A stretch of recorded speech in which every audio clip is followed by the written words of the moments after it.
Every episode celebrates original content written by real people who experience real emotions. I'm Rayanne Thorn Krueger. Welcome to Real Words. My guest today is, I have to say, one of the funniest people I've ever met in my life. Oh no, there's so much pressure. So much pressure now.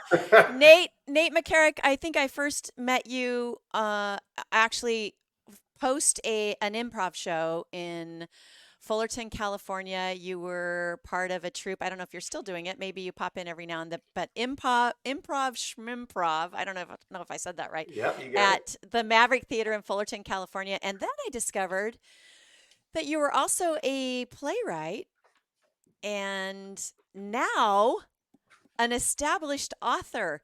Why don't you give us a quick rundown of your accomplishments, what you do to make money, Sure. Yeah, the real accomplishments. the Yes. real accomplishments, and then we'll jump right in. And welcome to Real Words, Nate. Thank you. I'm a real person with real emotions doing real Love things. that. We do still do Shmimprov. So I've been managing Improv Shmimprov, which is a long-running improv group here in Orange County, California, for over 20 years now, which I think makes us one of the longest-running improv groups Wow. ever in existence. We obviously went down for the pandemic for a while, but we came back afterwards. We used to do. Back when you saw it, we were doing shows once or even twice a week. These days, we only do it once a month because Okay. we're all old and have kids now. But yeah, it's still going strong. My day job, which is exciting to some humans, but not exciting to most humans, is I'm the director of training for a company called Q-SYS, which does networked audio, video, and control software management, and I teach people how to use our stuff. So Very if that sounds really technical, it is, and if it sounds really boring, my job is to try to make it less boring. And I'm generally, I think, pretty successful at that, which is why I've been there for 13 years, and that's going great too.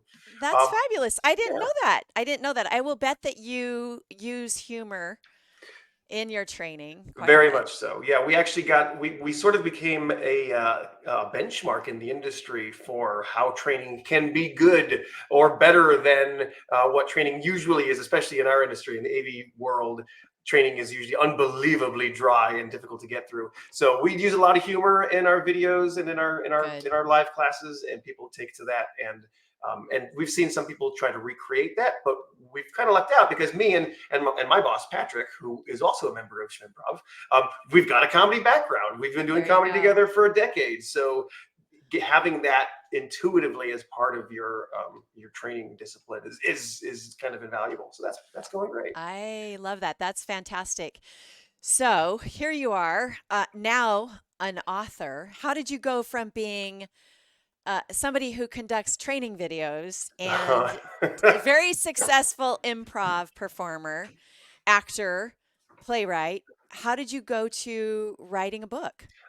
Two books. Two books, I know. That I got lucky there. That developed from the theater side of things. So the Maverick Theater that you mentioned, I've been a part of since near the beginning.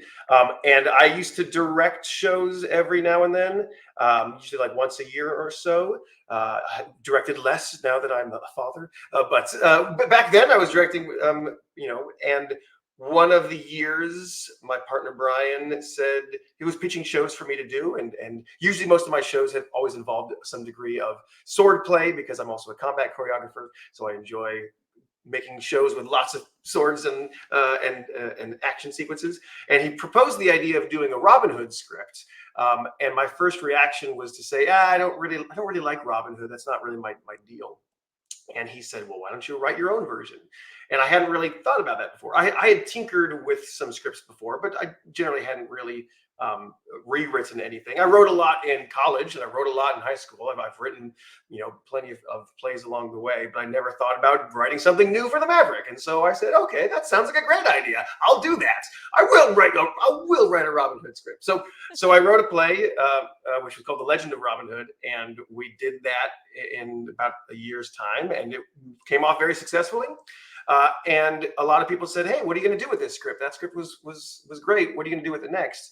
And I sort of realized that the proper venue for it as much as I loved the theatrical production, was that I wanted to expand it, and I couldn't expand it without going into the world of novels. So I just said, you know what? I'm going to write a book. I'll turn it into a novel. See what happens.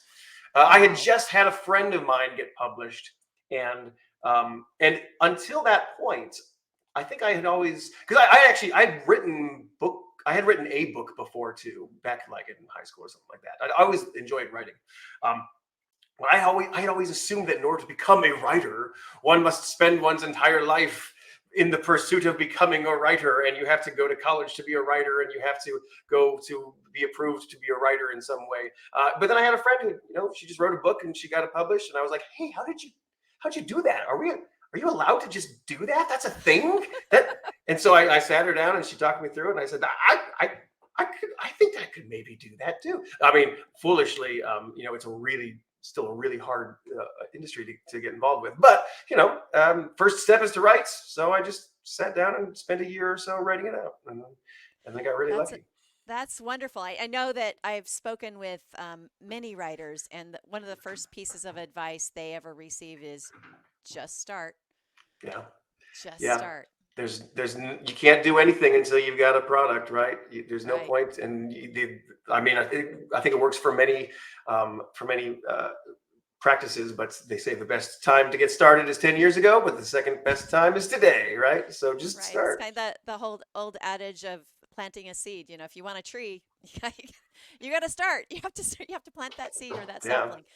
So you said that you were a writer, have been a writer most of your life, all of your life. What drove you to write as a young person or a child? Ooh, that's a good question. I don't really know. I think, I mean, I enjoyed reading, and when you read, you want to create, you want to do more of that. Um, I just naturally kind of enjoyed it as an introvert who sometimes is an extrovert by going on stage. You spend a lot of time in your own head, anyways. So Right. you like being at home and living in your own world. So that's an easy way to live when you're otherwise enjoying living in your cave. So I see two books behind you, Correct. They were Nottingham and Lionheart, and these grew out they of barely the made it legend. into the frame. There you go. Yes. I see them. Yes. So the first book, Nottingham, is the development of the play. Went from Legend of Robin Hood to become Nottingham, and then during the process of writing and trying to get an agent and trying to get published, I started tinkering around with the sequel. And when I finally got an agent and when I finally got a book deal, the publishers essentially said, "Hey, we're gonna book.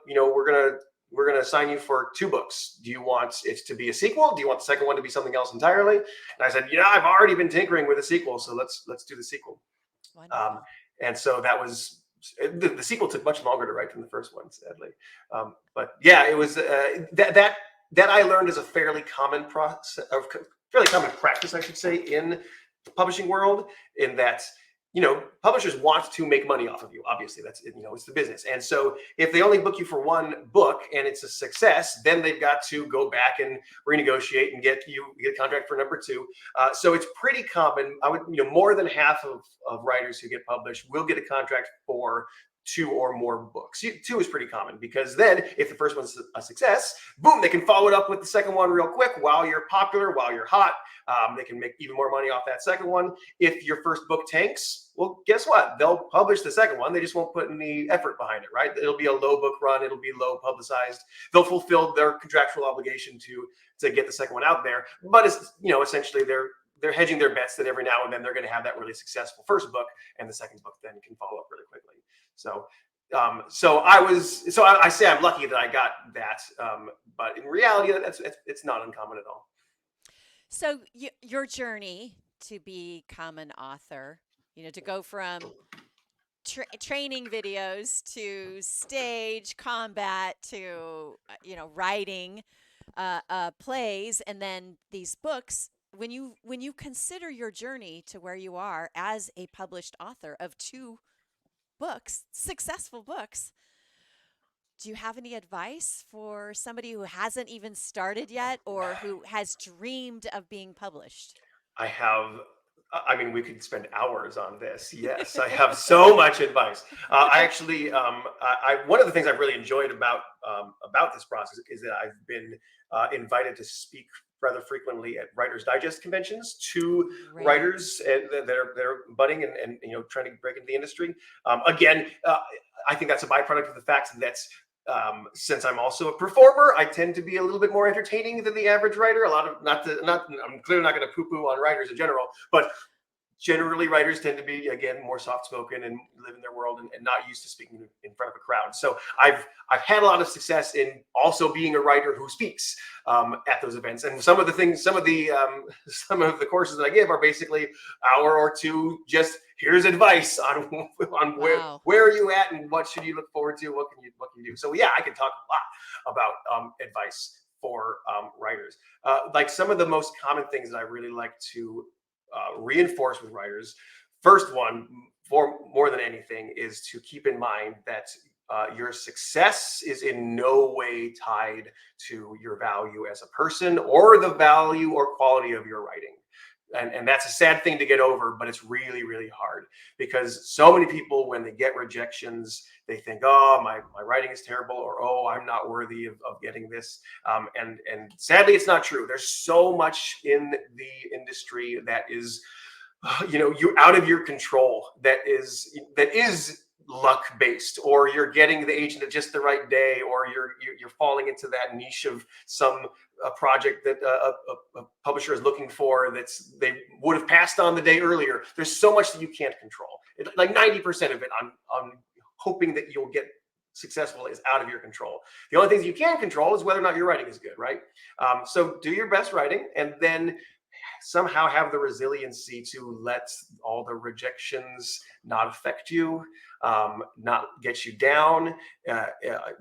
Believe in yourself. You may never get published. I mean, odds are, unfortunately, that you probably won't. But that doesn't mean that you're not a good person. It doesn't mean that your writing sucks. It just means that it didn't work out for you, and that's terrible and it's hard. But it's also really important to not let it get you down. The opposite is also true. If you do get published, that doesn't mean that your writing is great, and it doesn't mean that you're a great person. We've all seen books or movies or anything that we see and we go, that's trash. How did that get created? Who said yes to that, right? And Right. and it's a double-edged sword, because you see that and then you think to yourself, well, if that got created and mine isn't, boy, that must mean mine's even more terrible than I thought it was. Right. But that's not true either, right? If that person just got really lucky, that person had the right connection, or that person, fell into the right cracks. So that's also really hard to see projects that you think are not worthy, for in the kindest way probably to phrase it, see success when the projects that you think are worthy, including your own, don't see success. It can be brutal. And for writers, I think writers in general are usually a bit more sensitive to those kinds of feelings of self-doubt, and imposter syndrome and all those things. Right. So boy, it's a real rough industry, where we're basically saying, hey, let's take all the most sensitive people in the world and just constantly batter them with rejection, and see who survives. It's hard. It's so hard. It is so hard. And writing, whatever it is, whether you're writing a blog post, copy for a website, or a novel, a play, it's I have described it like giving birth, because I have put everything, all of me, into what I have produced. And when somebody comes back with a negative, like, you should get an editor, Uh-huh. or or did you really read what you wrote, right? Or the responses that are no, Yeah. the no responses. And then you really start to self-doubt, and then you think, well, should I just self-publish because I think it's great? And I've Mhm. gone back and read stuff that I wrote 20 years ago, and it was crap. Like, So I wasn't good. That's a good I point. wasn't good. I really did need an editor. So how do you get over that? How do you get over the fact that you have to polish the rock? It's not going to be perfect. that first time? And I know that you probably had dozens of rewrites Oh, oh yeah. and feedback from your publisher, right? Oh So goodness, yes. so how do you get over that fact and not become just defeated? I mean, the second part, I have no answer for you. The first part is yes. The reality is that there's no such thing as perfection, and you will never walk away thinking that it was 100%. What you could sit down and write something right now and think that it's 100%. You come back to it tomorrow and you read it and you think it's crap, like you just said with your own work 20 years ago, right? That's always going to be true. It doesn't, no matter what, your writing is a byproduct of the mood that you're in and what you're feeling at the moment, and outside factors, and how you feel the blueprints to get to someone's emotions weave within your own brain, and hoping that it works for someone else. That changes on a day-to-day or month-to-month process. So I mean, you go back and read your own stuff, you're always going to want to change it. You're always going to want to adapt this or that. And that's true, for editing any length of thing. For a novel, it's really hard because you're editing that thing potentially for years. And the you that is editing that at any point could be vastly different than the you that edited it last time. And so you're going to read a chapter that you thought was perfect before, and now you're like, no, this doesn't work. But it did work. It did work for you in the past. It doesn't work for you now. It might, you change it and it works for you now. It might not work for you 3 years from now when you go back and read it again and pick it off the shelf. So you have to be okay with the fact that it will never be perfect, because that's not a possible goal. The goal is to get it to a place that you're happy with today, and hope that that connects with the people who are most like you in the person that you're at today. And it might not connect with everyone, and it's not going to connect with everyone, and that's fine. It's not for everyone. You can't write something that's for everyone. All you can do is write something that's true for yourself, and then hope that it does indeed connect with enough people that that they'll enjoy it. And then you ignore everyone else. You just, I mean, every author will tell you don't read the reviews, but also every author has to learn that for themselves. There's no way when you first put your book out in the world that you're just going to say, no, I'm not going to look at the reviews. Of course you're going to look at the reviews. You've spent years on this thing. You can't wait for people to say yes to it. The problem is when you see good reviews, all that does is reinforce your own feelings, right? It says, oh, that person got what I was going for. Awesome. I was right. That feels good. But it doesn't teach you anything new about it. It just makes you say, all right, cool, I got that person. Whereas all the negative reviews, all of those just everything is about, well, they should have done this, or it didn't work for me. Well, yeah, you're not learning anything from that either. You don't end up learning anything from either of the reviews. You get a little bit of bump from the good reviews, but the bad bump you get from the bad reviews, it's not worth it. Not worth it. But you got to learn that for yourself, because eventually, you read. I mean, like from my experience, you read 100 good reviews, and they're all the same. They're all, hey, this is great. And you're like, yay. The bad reviews are always something new and fresh. You're like, oh, really? That's what they're complaining about, or something like that. So it just ends up not being. There's no profits in going back and seeing those reviews after you've saturated yourself with the good ones. That's amazing. My guest today is Nathan Makaryk. He's here on Real Words. He's an improv performer and now an author. How long did it take you to write Nottingham? Ooh, it took the novelization of that took about a year. So 1 year to write essentially the first draft. And that was from the play that you wrote to the novel. Correct. So in that way, I had a lot of advantage because I had already written the play. That took me a couple months to write, but then that also meant I had months of working that play, working with the actors in that play, developing it with them, and forming it into a really good form. Doing the sound design, doing the set design. That meant that I had all of this work in my head before I started writing down the book. I knew everything about where it was going to go. I didn't have to outline it, or I mean, I did. I fleshed it out significantly more, but the story was there. The emotion was there. I knew what the story was. So that counts as part of the writing process, clearly, because normally you don't get to just start from scratch with that. But once I chose to, from first fingers on the keyboard to when I had a draft, it was about a year. Then there was at least 6 months of editing before I was querying. Once I started querying for literary agents, it was 2 years before I got an agent. And in that time, I was revising more. I was working on the sequel sometimes. Once I got an agent, it was 2 more years before I got a book deal, Wow. where the agent was able to get a publisher to say yes. And once I got the book deal, it was a little more than 2 more years before it was on a shelf. So it can be a long process. Now, my experience was longer than most. That's a For long gestation. It was a That's yes, really a long. yeah. Most authors will usually get if they're going to get an offer, they'll get an offer usually after about 6 months of the agent pitching out to publishers. So for mine being 2 years, that was unusual. And I know why it was unusual. And this is another thing that I often suggest to budding writers is to make sure that you're writing something that falls within the guidelines of what is marketable and required. There's guidelines on how long word count wise any given book should be in different genres. My book was way outside of that. When I wrote the first draft of Nottingham, it was 300,000 words. And the reason it was 300,000 words is because that's the kind of book that I like to read. I like to read Game of Thrones style books, right? So if that's what I like to read, that's what I want to write. And then once I started, after I finished it, then I did the research on the industry and discovered that like a debut historical fiction or fantasy should be more like 90 to 120,000 words.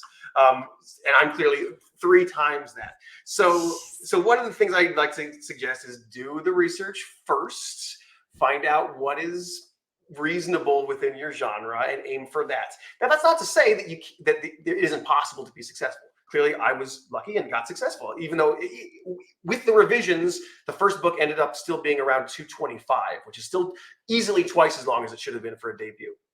So I had a lot of people willing to take a risk on me, which is rare, which is where a lot of those 2 years fell into, because it landed in a lot of hands of people saying, "Hey, I like it, but it's too long. It's outside of what's reasonable." And again, it's a business. So publishers and agents, they know what is potentially most likely going to be successful, and that's where these recommendations come from, right? If you're too far outside of that, then the publisher's spending too much of their resources on editing and on working with you for a book that is not guaranteed to make them any money.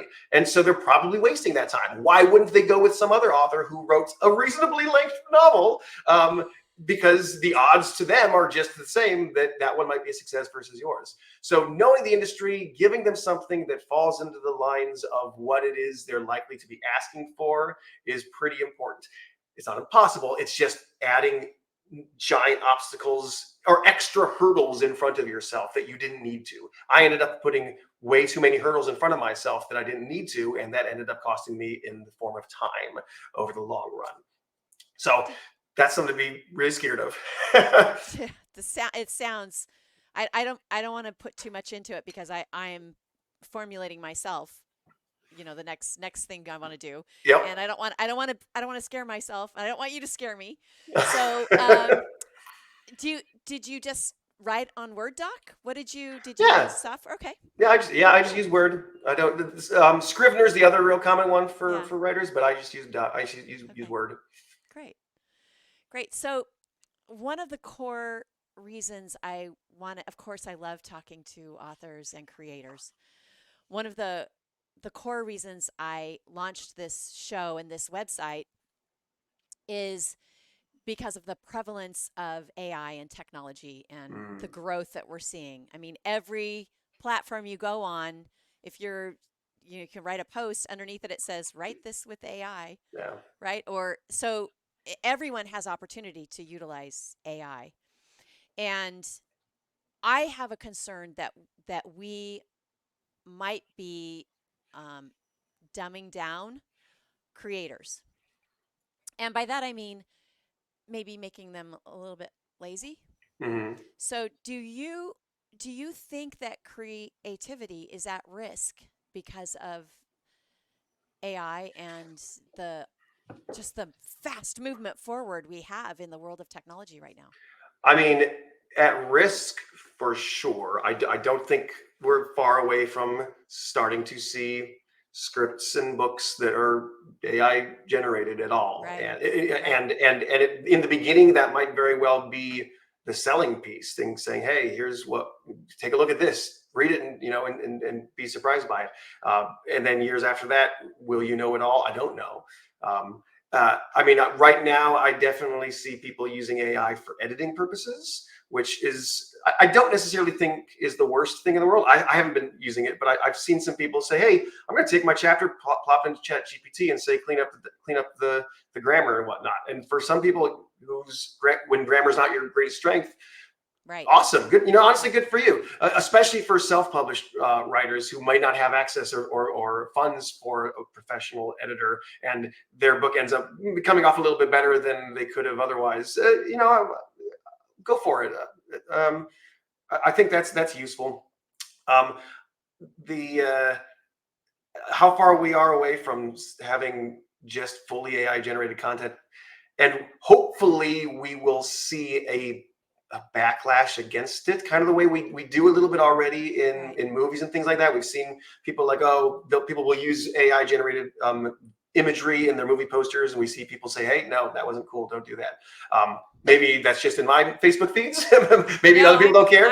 I'm seeing it too. Also, I've noticed this several new shows that have come out on the streaming services that the intros have all been Mhm. generated via AI, and I skip the intro now. I don't want to see it. It's not creative. Yeah.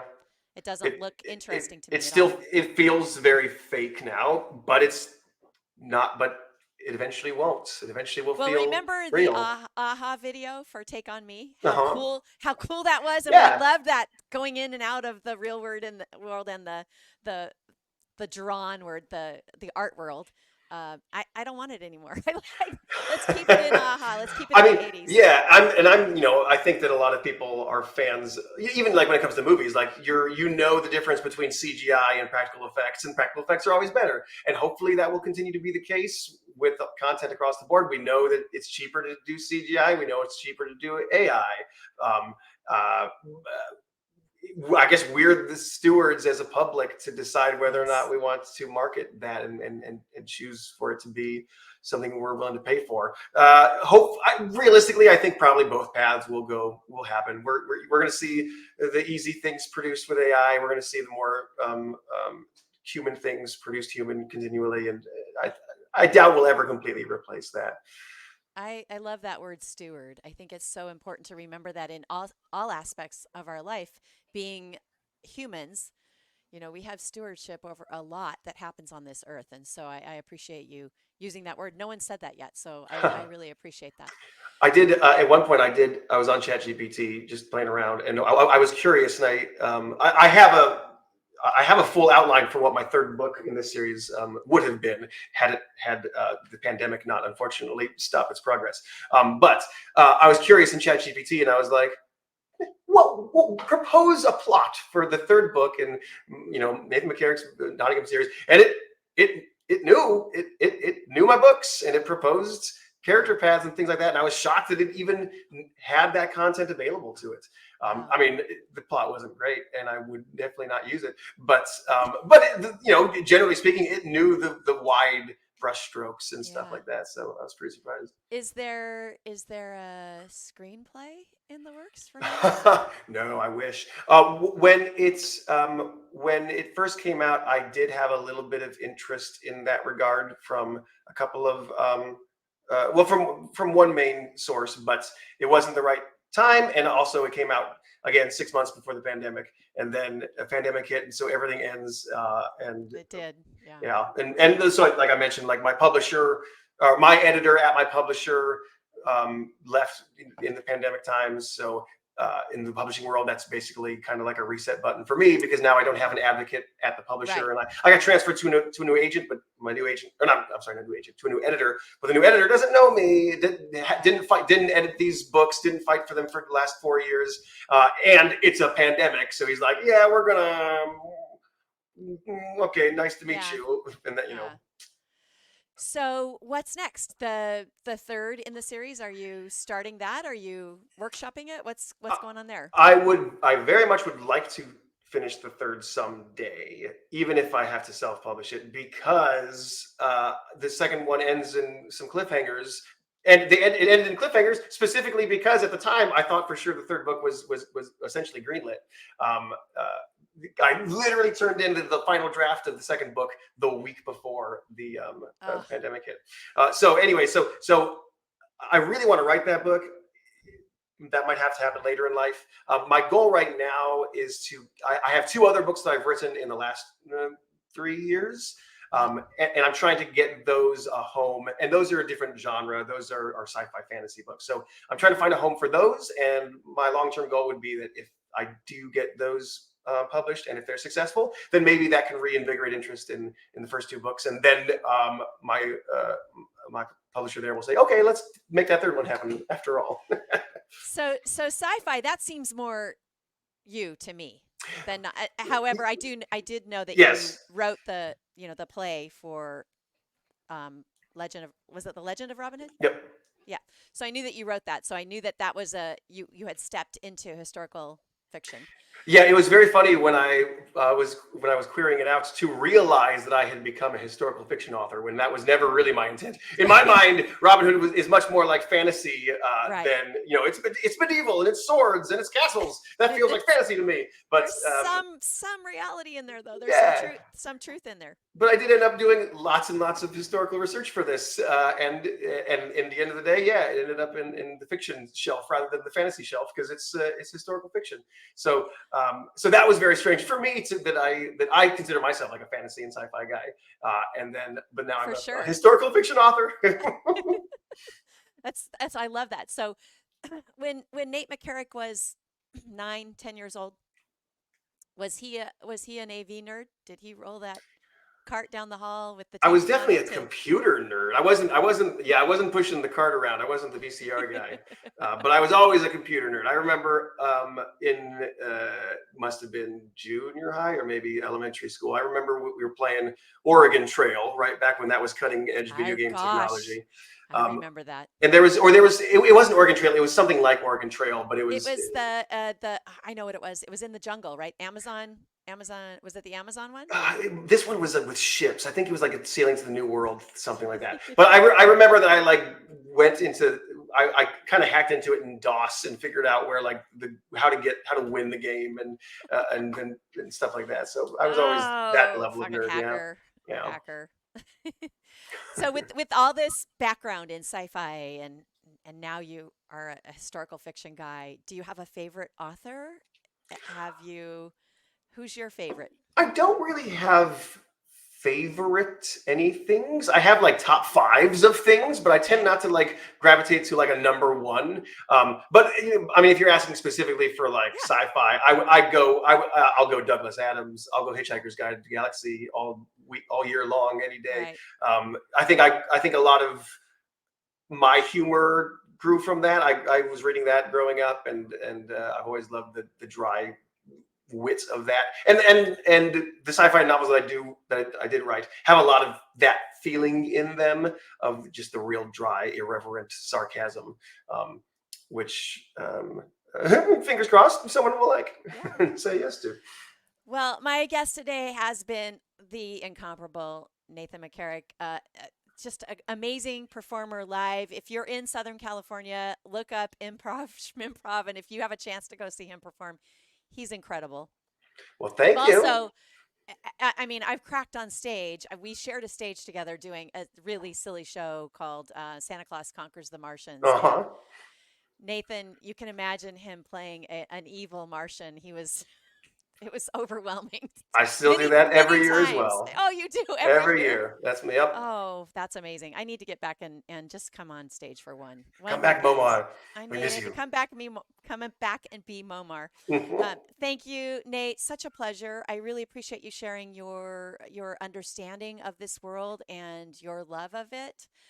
One of the best things about this project that I'm doing is just getting to get all of this advice and talk to these individuals that really are out there just providing and building and creating new content because of their love of it. And it clearly shines shines through in your words, and I can't thank you enough for coming and being a guest on Real Words. Very, very happy you asked. I love this stuff. And I Oh. love helping people that need the help. If anybody wants to reach out to you, what's the best way? First and last name, Nathan Makaryk at gmail.com. You got questions about the industry? You want me to look at your query? I'm 1,000% open to that. Every day. Reach out, please. Amazing. Thank you, Nathan. Thank Bye you. all. Bye.